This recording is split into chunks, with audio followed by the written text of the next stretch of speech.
Bueno, yo diría que un texto académico es un texto en primera instancia pertinente eh, para un objetivo determinado que se enmarca en este caso dentro de una actividad investigativa. Un texto académico es un texto claro, es un texto coherente, es un texto que busca transmitir eh, posiciones y que tampoco está en desacuerdo con las posibles discusiones que se puedan generar. Un texto académico nunca es un texto definitivo, siempre es un texto provisional, ¿no? Y de esa provisionalidad extrae su mayor valor, ¿no? Tiene claros cuáles son sus límites y cuáles son sus potencialidades, ¿no? Un texto académico no es de ninguna manera un texto neutro, es un texto que toma un posicionamiento de lectura sobre la realidad, pero que este posicionamiento trata de ser abordado de la manera más responsable y por eso requiere estar sustentado en un proceso argumental riguroso y también en fuentes de lo más variadas, ¿no? Me parece que esa condición va a permitir que sea un texto sólido eh, y que esta solidez pueda generar posibilidades de, sobre todo, de transformación de la realidad, que es hacia donde me parece debería apuntar un texto académico. No tanto contentarse con una descripción, ni con hacer un registro superficial de lo que otros han dicho sobre lo que es, sino hacer un acercamiento consciente de las condiciones que se presentan para poder pensar el mundo, ¿no? Y en esa medida también es la posibilidad de que su autor, su generador, deje una huella y una contribución a lo que sería el conocimiento, ¿no? De ahí que el texto académico, con todas estas condiciones y otras tal vez que se me escapan en este momento, sea, digamos, un producto sumamente acabado y quizá el objetivo o uno de los objetivos más importantes de una formación sólida dentro de la academia, ¿no? Bueno, para el desarrollo del texto académico, un primer elemento que me parece que es muy importante tomarlo en cuenta es que ojalá que la temática que sea objeto del análisis de ese texto tenga que ver con un profundo interés y una motivación personal de quien va a tomarlo, ¿no? De quien lo escribe. Me parece que esa coincidencia entre la temática y el deseo es fundamental, ¿no? Y eso va a garantizar que sea un texto realizado con pasión, ¿no? Con corazón, si se quiere, ¿no? Un texto inteligente que además busca en, digamos, una razón sensible, nuevas posibilidades de asentamiento y seguramente mientras más coherencia haya, eh, digamos en este caso el escritor como militante de la postura que sostiene frente a determinado tema, ¿no? Le permite hacer observaciones más agudas y quizá conclusiones mejor trabajadas, ¿no? Entonces esa consideración de que la temática pueda estar cercana a lo que uno realmente tiene interés es fundamental, ¿no? Y luego que se tiene esta temática clara, me parece que siempre hay que abordar este, estos aspectos ya digamos más puntuales de la temática en el sentido de una problematización que me remita a poder generar una respuesta propia. Entonces, cuando tú tienes dentro de la temática desarrollada una pregunta que te incita a pensar, una pregunta que te produce la necesidad de generar elementos que no están provistos de manera evidente en la realidad para saber cómo funciona y cómo es posible que pueda moverse a futuro. Ahí tienes ya un gran avance, ¿no? Pero el establecimiento de esta pregunta es un establecimiento que requiere pausa, ¿no? Que requiere tiempo y que requiere también una reflexión muy trabajada, ¿no? Entonces, la escritura tiene que en esta medida ser entendida también como un ejercicio de pensamiento. Es un pensamiento que se va cristalizando en palabras y sobre el cual tú puedes volver. Esa es la bondad, digamos, de la escritura, ¿no? Que el pensamiento pueda estar ahí guardado, contenido, digamos, libre del paso del tiempo, y uno pueda volver a ese pensamiento para mejorarlo, para profundizarlo, ¿no? En este caso la pregunta tiene que ser muy trabajada, porque con una pregunta muy trabajada, muy profunda, digamos que se van desplegando también el horizonte de la mirada sobre aquello que está oculto, ¿no? Es como cuando nosotros comenzamos a escribir, es como si estuviésemos con una linterna en un cuarto oscuro, vamos alumbrando por partes, ¿no? Y si podemos alumbrar todo el cuarto, pues vamos a tener una idea de cómo es el cuarto y quizá encontrar el interruptor para encenderlo y mirar todo, digamos, con la luz, digamos, en esta metáfora. Entonces, digamos, la construcción del texto también es un acto de exploración siempre, ¿no? Que nos convoca también a no darnos cuenta de cuánto sabemos, sino de cuánto no sabemos, ¿no? Y es una interpelación profunda a uno mismo, porque digamos, frente a la posibilidad real del texto, nos damos cuenta de qué es lo que nos falta a nosotros completar para nosotros mismos, ¿no? O sea, entonces es una posibilidad de crecimiento siempre el texto. Entonces quizá esos dos aspectos para no irme, digamos, tan allá, ¿no? Y luego, claro, ya los aspectos formales que tiene un texto, ¿no? Que tienen que ver con el desarrollo de la pregunta, la argumentación, las conclusiones, ¿no? Etcétera. La introducción al texto, aunque parezca obvio, ¿no? Pero me parece que habría que verle como la puerta de entrada al universo de tu planteamiento, ¿no? En esa medida tú escoges el tamaño de la puerta, la calidad de la puerta, el color de la puerta, ¿no? Estoy hablando metafóricamente. Claro. Y es mejor que esta introducción sea una introducción, si se quiere, electrizante, ¿no? Una introducción que te invite a ver el vacío sobre el cual tú tienes que elaborar el puente, ¿no? Que te invite a ver, digamos, con brutalidad la realidad, ¿no? Entonces la introducción es una cuestión sumamente importante en la elaboración de un texto, porque digamos que por un lado te permite la entrada, como te decía, ese universo simbólico con el cual tú permites que otro vea la configuración del universo, ¿no? Tuyo sobre la realidad, pero también te permite una introducción rápida a todo lo que vas a abordar en ese universo, ¿no?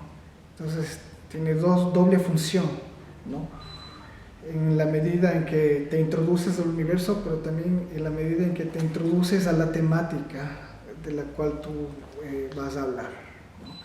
Luego el desarrollo me parece que tiene que tener una condición de tratamiento que sobre todo vaya reflejando tu propia mirada, ¿no?, sobre los aspectos que quieras tratar. Es decir, si en todo el texto tenemos que desarrollar un estilo propio, en el desarrollo digamos, en este acápite, tendría que ser una cuestión mucho más evidente, ¿no? El estilo es la posibilidad del autor de mostrar también el tiempo previo que ha tenido para pensar los argumentos que van a sostener su posición, va a mostrar su inteligencia, va a mostrar su fuerza también, ¿no? Va a mostrar su sensibilidad. En general, en este capítulo tú puedes desplegar todas tus recursos, ¿no?, de pensamiento para sostener el texto. Entonces es un espacio de muchas posibilidades. Lamentablemente hay un sesgo, ¿no?, si quieres, con respecto al texto académico, que tiene que ver con que la argumentación está sostenida solamente por las notas a pie de página o las citas que yo pueda incorporar en el sostenimiento de mis argumentos, y eso me parece que es un error, ¿no? Evidentemente que hay que considerar la posibilidad de asentarse en otros pensadores que han visto una parte de lo que tú quieres ver previamente, pero de ninguna manera la calidad argumental ni el sostenimiento del texto está supeditado al número de citas que tú puedas hacer en el desarrollo digamos, de tu planteamiento, sino más bien en la calidad y agudeza de las observaciones que tú puedes hacer, ¿no? Y eso obviamente está también enlazado con el proceso de trabajo investigativo que tú haces, las lecturas que estás haciendo, el diálogo que tienes con los colegas, el interés que tú tienes sobre cómo se va desenvolviendo el contexto. En todo caso, con el tiempo que tú le estás destinando a este trabajo, ¿no?, que se va a notar justamente en este desarrollo, y que, bueno, también se va a poder observar esto en la conclusión, ¿no? Y en la conclusión, con mayor fuerza, va a haber otros planteamientos después de todo lo anotado, de todo lo discutido, ¿no? Van a ver, digamos, la potencia de tu mirada, ¿no? Una mirada que puede ser, ojalá, una mirada crítica, una mirada también propositiva, una mirada superadora, ¿no? Esa es la potencia de la conclusión. Digamos, el texto académico no se conforma, no puede conformarse con estudiar el círculo y decir que es redondo, ¿no? No se pueden hacer este tipo de tautologías porque ahí no se puede avanzar, de tal manera que las conclusiones tienen que ser lo más sólidas posibles, pero también buscando ser el inicio de un caudal, ¿no? Es un jugarse por una determinada posición, y para tener, digamos, una posición clara previamente tienes que tener muy sostenida las raíces de dónde parte esta conclusión, ¿no? Entonces, como ves, todo está concatenado, y quizá me quedo ahí, digamos, para dar una visión mía de lo que serían estas tres partes, ¿no? Digamos, nadie nace sabiendo nada, ¿sí? Y como decían los griegos, ¿no? Las cosas se aprenden a hacerlas haciéndolas. Me parece que no hay que huirle a la frustración. O sea, sentirse frustrado puede ser la posibilidad de ser honesto con uno mismo, ¿no? Para buscar siempre una mejora que te satisfaga a ti mismo antes que a nadie, y luego obviamente te permita generar textos de mejor calidad. El término calidad también es un término discutible, ¿no?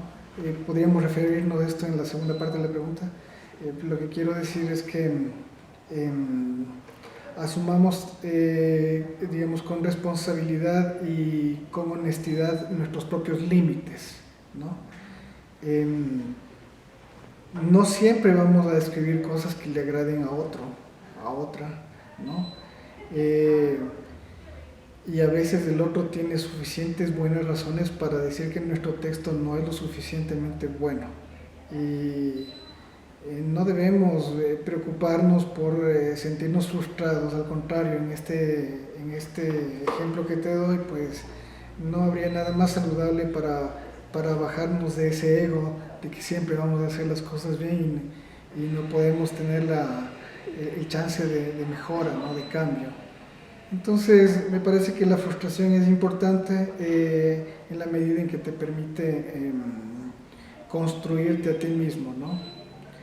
De todas maneras, siempre es importante considerar algunas cuestiones claves para escribir bien, y tiene que ver con el proceso de revisión y de lectura que uno hace una vez que haya concluido la escritura. Este proceso es muy importante, digamos, sobre la base de que tú has trabajado el texto, has leído, tienes los argumentos, tienes una investigación seria, tienes tiempo de trabajo, todo lo que hemos dicho antes, y has logrado escribir el texto, ¿no? Has puesto mucho esfuerzo y tiempo. Eso es importante, saber que los textos no se escriben solos. Tenemos que estar ahí, tenemos que estar trabajando en eso. Tenemos que estar luchando contra nosotros mismos para que se pueda construir esa escritura. Pero una vez que logras esa escritura, no concluye ahí. Tienes que dejar reposar el texto, sería lo ideal, para que tú con una nueva mirada puedas acercarte, si es posible 1, 2 o 3 veces, ¿no? Y con eso va a quedar un texto sumamente depurado, en donde vas a poder limpiar, digamos, cualquier error ortotipográfico, ¿no? También de sintaxis. Hay muchas veces que cometemos errores. Nosotros queremos pensar en algo y no tenemos el mecanismo sintáctico para poder hacerlo en un determinado momento. Pero cuando volvemos al texto parece que tendríamos un poco más de claridad para poder mejorar esa idea, ¿no? Entonces siempre una lectura posterior va a ser importante en términos muy generales, ¿no? Luego, ¿cómo se diferencia justo un escritor, digamos, experimentado de uno que no lo es? Bueno, a pesar de que la cuestión puede parecer muy subjetiva, me parece que el manejo de este